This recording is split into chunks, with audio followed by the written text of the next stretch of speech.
Okay, so this video here is on a little bit of modification I did to the propane furnace. I have diesel heater in my trailer that I added, but it's nice to have backup because I have had no-name diesel heater fail in winter. Then what?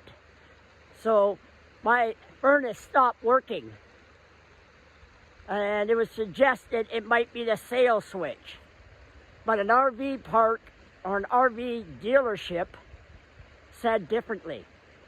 So this is a video on what modifications I did do, and really more about the sales switch. Is it the problem or isn't it? And also what I found, to my surprise, and it's going to alter how I deal with that furnace when I'm not using it inside that furnace. More on that. Follow along, like, subscribe, hit the notification bell. I'm going to be cranking out more videos, not just on mods, but I'm using the mod videos to help me get back into the flow of making videos. So subscribe and enjoy. Cheers. This is the present and common setup that people modify on the trailers to give themselves better air circulation for the furnace. You know, you have your intake and you have your hot air coming out, cold air in. It's the idea of furnaces. And with the old system they had, which you'll see in the photo, I added a 90 degrees just to help divert that heat from hitting this and coming down the hallway on the HQ15 years ago. So this is sort of an aerial view of how this is set up. I've also added like a filter to help keep stuff from entering in here. However, my furnace stopped working, and one of the suggestions was that it might be the sales switch, because the classic scenario is that it kicks on for a couple, maybe 30 seconds, and then shuts itself down because it's not allowing, the sales switch is not allowing it to ignite. There's a lot of videos on how that all works, but basically that's the problem. However, I was thinking it would be like dog hair and whatnot, distracting or getting caught up into that sales switch. Very little, if any, dog fur in my furnace. And you'll see in the next little video clip just what was in my furnace. So in this setup, I'm going to turn it. You know, what I've obviously done is try and quarantine the fresh air and keep the heat here. And every time that furnace kicks on, this fan starts up. And I made a hole through here and a duct working that allows that, while that's on, to pull air from there into this area here. See?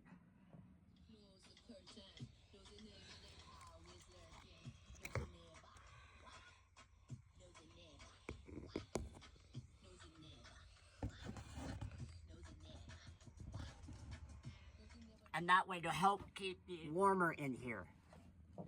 And then that hose coming out of the back of the furnace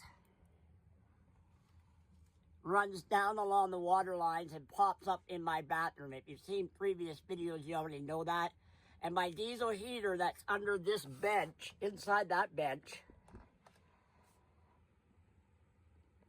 is also tied into that. So they both feed that hose to the ducting to keep everything warmer.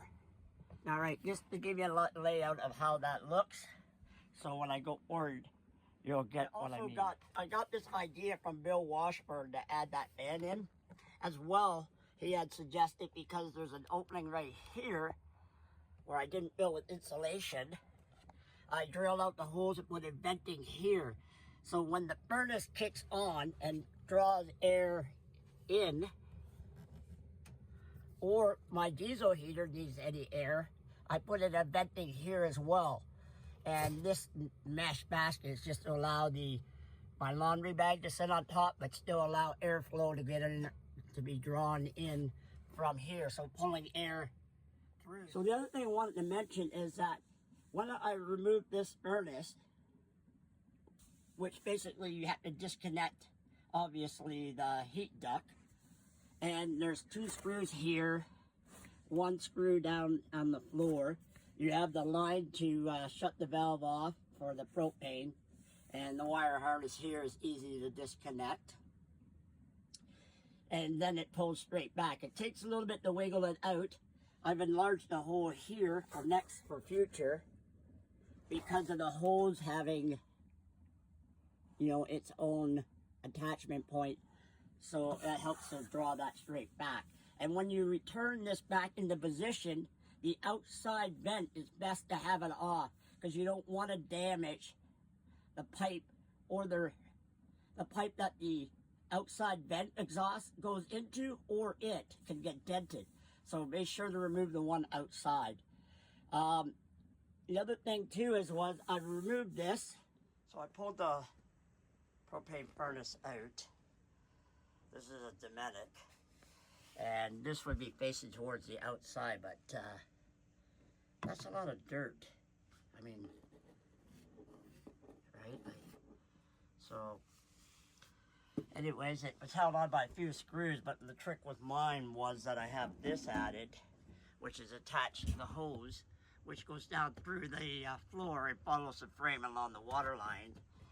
So, the big thing I understand is when you go to put it back in, you can't damage that flange.